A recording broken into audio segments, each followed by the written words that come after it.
look at you and it's easy to see you are that someone. নমস্কার সবাইকে, PN র্যাঙ্গার্সে সবাইকে স্বাগত। তো বিবেকানন্দ সেবা মিশন বিদ্যাপীঠে যেহেতু সেকেন্ড ইউনিটটা হয়ে গেছে, তাই খুব তাড়াতাড়ি থার্ড ইউনিট হতে চলেছে। তাই আমরা আজকে অধ্যায় 10 অর্থাৎ মুদ্রা ও নোটের সঙ্গে পরিচয় এই চ্যাপ্টার থেকে শুরু করতে চলেছি। তো দেখো, এখান থেকে একটি জিনিস মনে রাখা, যেটা থেকে প্রশ্ন সাধারণত আসে না, কিন্তু তোমাদের জেনারেল ইনফরমেশনের জন্য এটাকে সবসময় মাথায় রেখে দিতে হবে, যে 1957 সালের 1 এপ্রিল থেকে ভারতের দশমিক মুদ্রার প্রথম প্রচলন শুরু হয়। বাচ্চারা, তোমরা এখান থেকে বিভিন্ন টাকার উদাহরণ পেয়ে যেতে পারো, কিন্তু মাথায় রাখবে 500 টাকা 1000 টাকাটা এখন 500 টাকা নোটটিও চেঞ্জ হয়ে গেছে, 1000 টাকা নোটটিও চেঞ্জ হয়ে গেছে। 1000 টাকা নোট এখন নেই, এখন 2000 টাকা নোট, ঠিক আছে? তো এখান থেকে তোমরা বিভিন্ন ছবি দেখতে পারো, অনেক কিছু এখানে নেই, এখন ইউজ করা হয় না, 1 পয়সা 2 পয়সা 3 পয়সা, ঠিক আছে? তো আমি সময় নষ্ট না করে সোজা অঙ্কতে চলে যাচ্ছি। তোমাদের অঙ্কটা করার আগে কিছু কনসেপ্ট আমি তোমাদেরকে দিয়ে দিতে চাই। প্রথম কথা, আমরা যেটা 1 টাকা বলি, 1 টাকা, আমরা সবাই জানি 1 টাকা 2 টাকা। 1 টাকা যখন আমরা পয়সায় কনভার্ট করব, 1 টাকা থেকে যখন আমরা পয়সায় কনভার্ট করব, সবসময় কী করতে হবে? 1000 দিয়ে গুণ করতে হবে। ভুল বললাম, সরি, 1000 না 100। তাহলে 1 টাকা মানে কত? 100 পয়সা। সিমিলারলি যদি আমি তোমাদেরকে বলি 3 টাকা মানে কত, তাহলে তোমরা বলতে পারবে 3 টাকা মানে কত? 3 ইন্টু 100 মানে কত? 300, 300 পয়সা, ঠিক আছে? এটা তোমাদেরকে মাথায় রাখতে হবে, কারণ তোমাদের অনুশীলনীতে কিছু অঙ্ক আছে টাকা থেকে পয়সায় কনভার্ট করা। তো সোজাসুজি আমি চলে যাচ্ছি, তোমরা উদাহরণের জন্য বা রেফারেন্সের জন্য এগুলোকে দেখতে পারো, ঠিক আছে? আমি যদি প্রথম অঙ্কটিতে আসি, দেখো প্রথম অঙ্কটিতে রয়েছে কি, একের দাগের ক, টাকা ও পয়সাকে পয়সায় পরিণত করো। প্রশ্নটা কি বলেছে? টাকা পয়সা থেকে পয়সায়, ঠিক আছে? দেখো 9 টাকা 10 পয়সা। তাহলে আমি লিখি, একের দাগে কি রয়েছে, 1 সেকেন্ড, একের দাগের অঙ্ক কি আছে? 9 টাকা আর 10 কি পয়সা। তাহলে 9 টাকা মানে আমি তোমাদেরকে কী শিখিয়েছি? এই যে 100, 100। তাহলে 9 গুণ 100, তাহলে কত হবে? 900, ঠিক আছে? তাহলে এটা হয়ে গেল কি পয়সায়, 900 পয়সায়। আর এদিকে কত আছে দেখো, তোমাদের হাতে এখনো 10 পয়সা আছে, সেই 10 পয়সাটা কী হবে? এখানে অ্যাড হয়ে যাবে, তাহলে প্লাস 10 পয়সা। তাহলে টোটাল কত হলো? 910 পয়সা। এক সেকেন্ড, বাইরে চলে গেছিলো।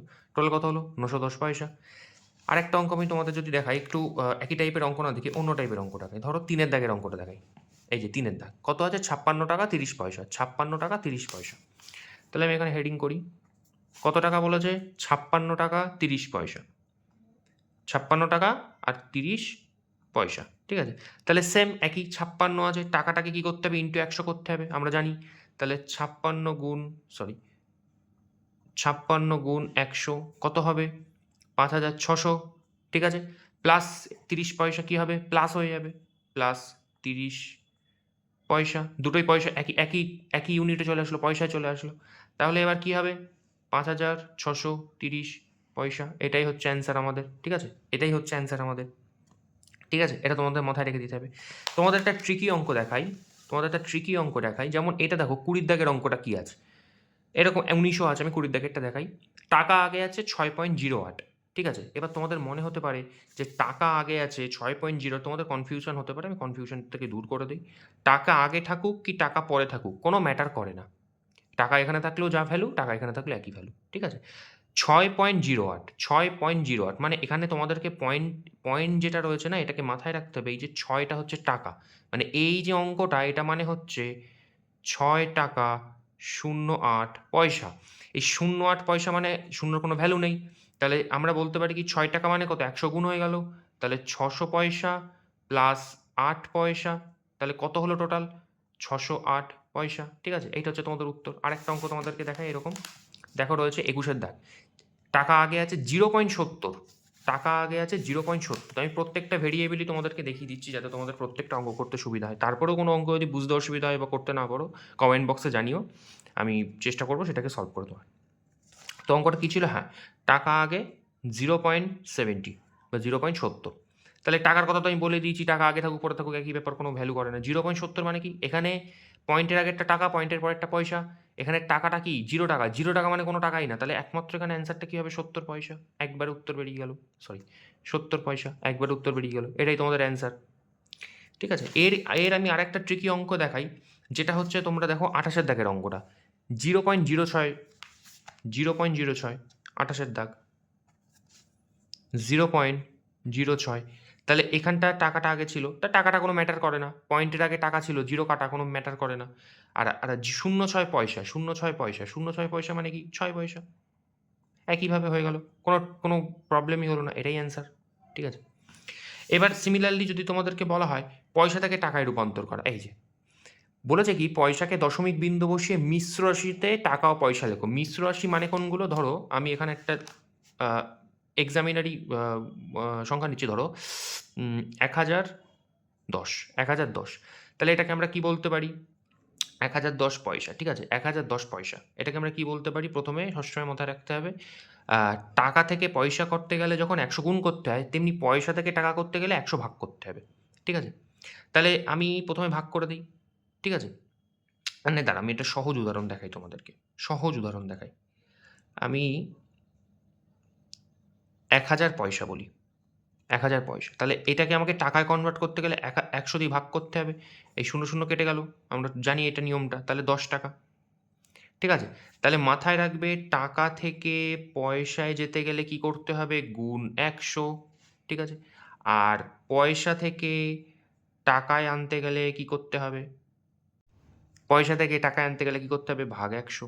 সহজ নিয়ম। ঠিক আছে, মিশ্র রাশি মানে কি? মিশ্র রাশি মানে হচ্ছে, যেমন আমরা একটা প্রথম অঙ্ক করেছিলাম না, এই যে 9 টাকা 10 পয়সা, এই যে। তাহলে আমরা মিশ্র রাশি হিসেবে ধরতে পারি, ধরো কথার কথা 9 টাকা 10 পয়সা আমি লিখি, 9 টাকা 10 পয়সা। এটাকে যদি আমি এইভাবে লিখি 9.10 পয়সা, সরি 9.10 টাকা, তাহলে এটা হয়ে যাচ্ছে মিশ্র রাশি। আমি যদি আরেকটা লিখি 10.20 টাকা, এইটা হচ্ছে মিশ্র রাশি, মানে 10 টাকা 20 পয়সা। এইটা হচ্ছে কি ব্যাপার। তাহলে আমি একটা অঙ্ক এখান থেকে করি, দেখো 703 আছে, 703 পয়সা আছে। তাহলে একইভাবে করব আমরা, একের দাগের অঙ্কটা করি। 703 পয়সা, 703 পয়সা আমরা কি করব? 100 ভাগ করে দেবো। আমরা দেখে বুঝতে পারছি এই 3টা কিন্তু 100 দিয়ে ভাগ যাবে না। আমি যদি 100 দিয়ে ভাগ করি, সিম্পল যেভাবে আমরা ভাগ করি, তাহলে 700 হয়ে গেল, ভাগশেষ থাকলো 3। তাহলে এইটা হবে কি আমাদের? ভাগশেষটা হবে পয়সা, আর ভাগফলটা কি হবে? টাকা। তাহলে অ্যান্সার কি আসছে? 60 টাকা 30 পয়সা। এবার এইটাকে যদি আমরা মিশ্র রাশিতে লিখি, কিভাবে লিখব? 7.03 পয়সা। কারণ মাথায় রাখবে, সরি ভুল ভুল লিখলাম আমি, 7.3 টাকা। মাথায় রাখবে 7.3 টাকা, এটা হচ্ছে মিশ্র রাশি। ঠিক আছে, আমি আরেকটা অঙ্ক তোমাদের করাই, 2 এর দাগ করাই। 7600 পয়সা, 2 এর দাগ।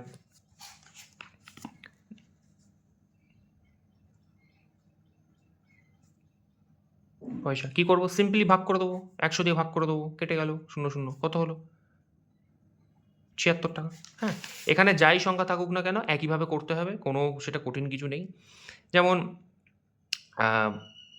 8,000 8,002 পয়সা। আমি এই অঙ্কটা একটা অঙ্ক দেখিয়ে দিই, তাহলে বুঝতে পারবে। হ্যাঁ, আমি 9 এর দাগ দেখাই। কত আছে? 8,002। ঠিক আছে, 8,002 পয়সা আছে। কি করতে হবে? সিম্পলি 100 দিয়ে ভাগ করতে হবে। তাহলে আমি এটাকেই ভাগ করে দিই, দেখো। তোমরা এইভাবে না করতে চাইলে এইভাবে করতে পারো, কোনো অসুবিধা নেই। তাহলে কি হলো? 800 হয়ে গেল তো, কেটে গেল তো, 800 কেটে গেল, 2 পড়ে থাকলো। তাহলে অ্যান্সার কি হবে? সবাই বলো, বলো বলো বলো।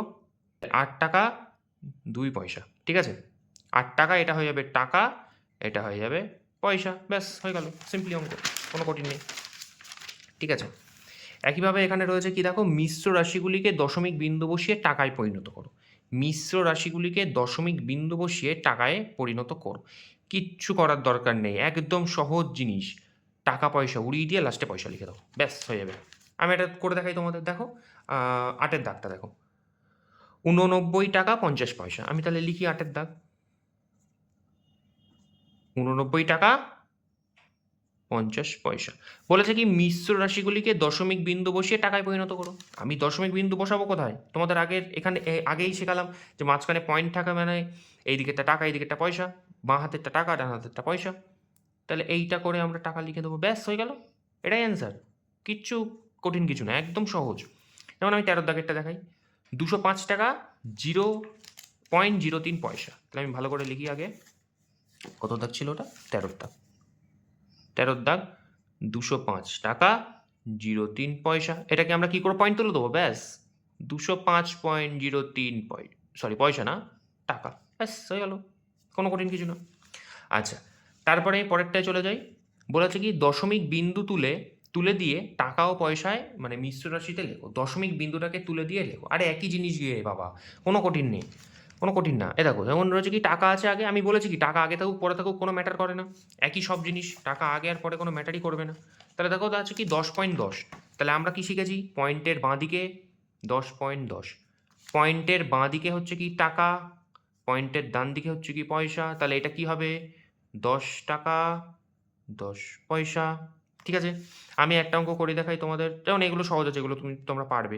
এই যে যেমন 5-এর দাগ দেখো 0.10, তাহলে 0.10 মানে কি পয়েন্ট 0.10, 0.10, জিরোর কোনো ভ্যালু নেই, পয়েন্টের আগে টাকা, তাহলে এখানে কোনো টাকার অস্তিত্বই নেই, তাহলে 10 পয়সা হবে শুধুমাত্র, কারণ এই দিকেরটা তো টাকা, টাকা তো জিরো, কোনো ভ্যালু নেই, আর এই দিকেরটা তো পয়সা, তাই পয়সাটা শুধু লিখলাম।